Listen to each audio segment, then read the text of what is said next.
കലോത്സവത്തിൻ്റെ 3-ാം ദിനത്തിൽ അപ്രതീക്ഷിതമായി നമ്മോടൊപ്പം ചേരുന്നത് ഉപജില്ലാ കലോത്സവത്തിൻ്റെ ലൈവ് വേദിയിൽ എത്തിച്ചേർന്നിട്ടുള്ളത് സംസ്ഥാന കലോത്സവത്തിൽ ട്രോഫി കമ്മിറ്റിയുടെ കൺവീനറായി പ്രവർത്തിക്കുന്ന ഗഫൂർ മാഷാണ്. നമുക്കറിയാം സംസ്ഥാന കലോത്സവം നമ്മുടെ ജില്ലയിലാണ് നടക്കുന്നത്.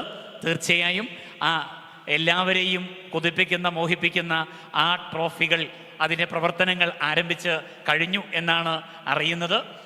എന്തായാലും കലോത്സവ വേദിയിലേക്ക് മാഷെ സ്വാഗതം ചെയ്യുന്നു. മാഷ് അത് മാത്രമല്ല, കലോത്സവത്തിൻ്റെ സംഘാടന റോളിൽ മാത്രമല്ല, അത്യാവശ്യം എഴുത്തും പാട്ടുമൊക്കെ സ്വന്തമായിട്ടുള്ള അധ്യാപകനാണ് എന്നാണ് അറിയാൻ കഴിഞ്ഞത്. കലോത്സവ വിശേഷങ്ങൾക്കൊപ്പം ഒരു 4 വരി റൈറ്റ് വിഷൻ്റെ പ്രേക്ഷകർക്ക് വേണ്ടി ഒന്ന് പാടുകയും ചെയ്യണം. എന്താണ് ട്രോഫി കമ്മിറ്റിയുടെ വിശേഷങ്ങളും ഈ കലാമേള കാണുമ്പോൾ എന്താണ് ഒരു തോന്നൽ? സംസ്ഥാന കലോത്സവവുമായി ബന്ധപ്പെട്ട ട്രോഫി കമ്മിറ്റി പ്രവർത്തനങ്ങൾ സജീവമായിട്ട് തന്നെ തുടങ്ങിക്കഴിഞ്ഞിട്ടുണ്ട്. കാരണം നമുക്കറിയാം, നമ്മുടെ തദ്ദേശ സ്വയംഭരണ സ്ഥാപനങ്ങളെ ഇലക്ഷൻ പ്രമാണിച്ച് വളരെ മുൻകൂട്ടിയിട്ട് തന്നെ വളരെ പ്ലാൻഡ് ആയിട്ട് തന്നെയാണ് വിദ്യാഭ്യാസ വകുപ്പ് കണ്ടുകൊണ്ട് അതിൻ്റെ 2 മീറ്റിങ്ങുകൾ ഇപ്പോൾ ഓൾറെഡി തൃശ്ശൂർ വെച്ച് കഴിഞ്ഞിട്ടുണ്ട്. 15,000 വരുന്ന കലോത്സവത്തിൽ പങ്കെടുക്കുന്ന മുഴുവൻ കുട്ടികൾക്കും ട്രോഫി കൊടുക്കാനാണ് കമ്മിറ്റി തീരുമാനിച്ചിട്ടുള്ളത്. ഗ്രേഡ് മേടിക്കുന്നവർക്ക് മാത്രമല്ല, പങ്കെടുക്കുന്ന മുഴുവൻ കുട്ടികൾക്കും ട്രോഫിയും അതുപോലെ തന്നെ 40ഓളം വരുന്ന അഗ്രിഗേറ്റ് ട്രോഫികളും നമ്മൾ ഓൾറെഡി കൊടുക്കാനായിട്ട് തീരുമാനിച്ചിട്ടുണ്ട്. അതിൻ്റെ പ്രവർത്തനങ്ങളൊക്കെ ഭംഗിയായിട്ട് ഓൾറെഡി കഴിഞ്ഞിട്ടുണ്ട്. അപ്പോൾ വലിയൊരു ഉത്തരവാദിത്തമാണ്. തീർച്ചയായിട്ടും നമ്മുടെ സംസ്ഥാന കലോത്സവത്തിൻ്റെ ഭാഗമാവാൻ കഴിയുക എന്നുള്ള വലിയൊരു ഭാഗ്യം തന്നെയാണ്, വലിയൊരു ഉത്തരവാദിത്തം തന്നെയാണ് വന്നു ചേർന്നിട്ടുള്ളത്. നിങ്ങളെല്ലാവരെയും ഈ സമയത്ത് സംസ്ഥാന കലോത്സവത്തിന് ക്ഷണിക്കൂടി ചെയ്യുന്നു. തീർച്ചയായും നമ്മുടെ കലാമേളയിലേക്ക്, വടക്കാഞ്ചേരി ഉപജില്ലയുടെ കലാമേളയിലേക്ക് കടന്നു വന്നപ്പോൾ മാഷ് ശ്രദ്ധിച്ച കാര്യങ്ങൾ എന്തൊക്കെയാണ്? നമ്മൾ 10-17 വർഷമായിട്ട് സംഘാടന ഇതിലൊക്കെ നമ്മൾ വളരെ സജീവമായിട്ട് ഇടപെടുന്നുണ്ട്. അതുകൊണ്ട് തന്നെ ഓരോ മേഖലയിൽ നമ്മൾ എന്തെങ്കിലും കുറവുകളൊക്കെ ഉണ്ടെങ്കിൽ തന്നെ നമ്മളത് ചൂണ്ടിക്കാണിച്ച് മുന്നോട്ട് പോകാൻ ശ്രമിച്ചിട്ടുണ്ട്. ഇപ്പോൾ ട്രോഫി ആയെന്നല്ല, മീഡിയ ആയാലും മറ്റ് ഏത് പ്രവർത്തനങ്ങളായാലും നമുക്ക് കണ്ട പല കാര്യങ്ങളും നമ്മൾ തിരുത്താനും അതുപോലെ തന്നെ കുറച്ചുകൂടെ നന്നാക്കാനൊക്കെ നമ്മൾ പലപ്പോഴും ശ്രമിച്ചിട്ടുണ്ട്. എന്തായാലും വലിയൊരു കലോത്സവവുമായി ബന്ധപ്പെട്ട് നമുക്ക് പറയുന്ന വലിയൊരു ഓർമ്മകൾ തന്നെയാണ് നമുക്ക്. കാരണം നമ്മളും ചെറുപ്പത്തിൽ കലോത്സവ വേദികളിലൊക്കെ വന്നിട്ടുള്ള ആളുകൾ തന്നെയാണ്. ഇങ്ങനെ ഇപ്പോൾ വിവിധ ഉപജില്ല സംസ്ഥാന തലത്തിലൊക്കെ പ്രവർത്തിക്കുമ്പോൾ വിവിധ ഉപജില്ലാ മത്സരങ്ങളൊക്കെ കണ്ടിട്ടുണ്ടാവും. ഇത്തരത്തിൽ ഒരു ഉപജില്ലാ കലോത്സവം ലൈവ് ഒക്കെ ആയി പോകുന്നത് കാണാറുണ്ടോ? വളരെ അപൂർവമാണ്. എനിക്ക് തോന്നുന്നത് നമ്മുടെ വടക്കാഞ്ചേരി സബ് ജില്ലയാണ് ഇത്രയും സജീവമായിട്ട്, പ്രത്യേകിച്ച് ഈ കാര്യത്തിൽ റൈറ്റ് വിഷനെ എടുത്ത് തന്നെ പറയണം. കാരണം മുണ്ടത്തിക്കോടായാലും ശരി, കഴിഞ്ഞ കലോത്സവങ്ങളിലും അതുപോലെ തന്നെ പ്രാദേശിക തലങ്ങളിൽ എല്ലാവിധ വാർത്തകളും ജനങ്ങൾക്ക് എത്തിക്കുന്ന ഒരു റൈറ്റ് വിഷൻ്റെ പ്രത്യേകം ഈ അവസരത്തിൽ നന്ദി അറിയിക്കുകയാണ്.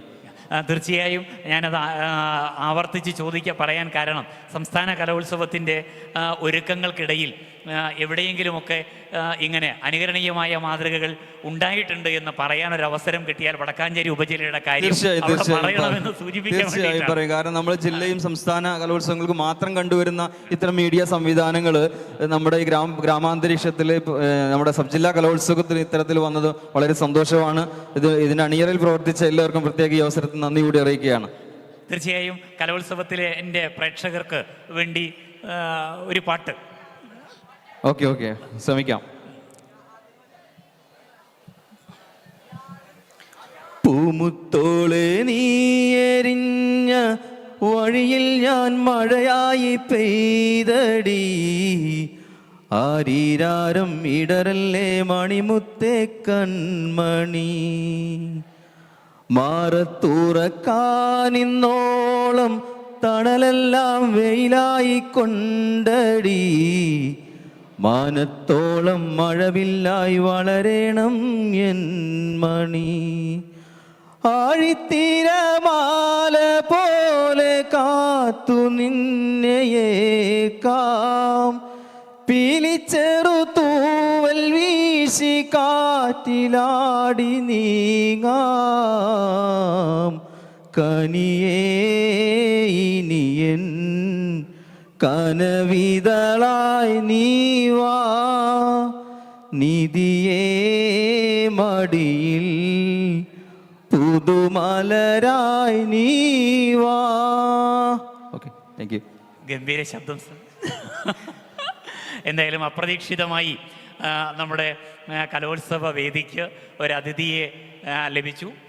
തീർച്ചയായും വളരെ സന്തോഷം കലോത്സവ വേദി സന്ദർശിച്ചതിനും റൈറ്റ് വിഷൻ്റെ ലൈവിൻ്റെ ഭാഗമായതിനും പ്രത്യേകമായ നന്ദി അറിയിക്കുന്നു. നമ്മളൊരു ചെറിയ ഇടവേളയിലേക്ക് പോകുന്നു. കൂടുതൽ കലോത്സവ ദൃശ്യങ്ങളുമായി തിരിച്ചെത്താം. പുത്തൻ രുചിയുടെ മാസ്മരിക ലോകവുമായി spice and bone garden restaurant Chelakkara. Indian, Arabic, Chinese വിഭവങ്ങളും ജ്യൂസ്, ഐസ്ക്രീം തുടങ്ങിയവയുമെല്ലാം ഇനി ഒരു കുടക്കീഴിൽ ലഭിക്കും. ഇഷ്ടമുള്ളത് മനസ്സ് നിറച്ച് കഴിക്കാം സ്പൈസ് ആൻഡ് ബോൺ ഗാർഡൻ റെസ്റ്റോറന്റിൽ നിന്നും. കുട്ടികൾക്കായി മിനി പാർക്കും വാഹന പാർക്കിംഗ് സൗകര്യവും spice and bone garden restaurant ഒരുക്കിയിരിക്കുന്നു. കൂടാതെ ഹോം ഡെലിവറി സൗകര്യവും ലഭ്യമാണ്. Spice and bone garden restaurant MSN ഓഡിറ്റോറിയത്തിന് എതിർവശം തോന്നൂർക്കര. ഫോൺ 9447 062266.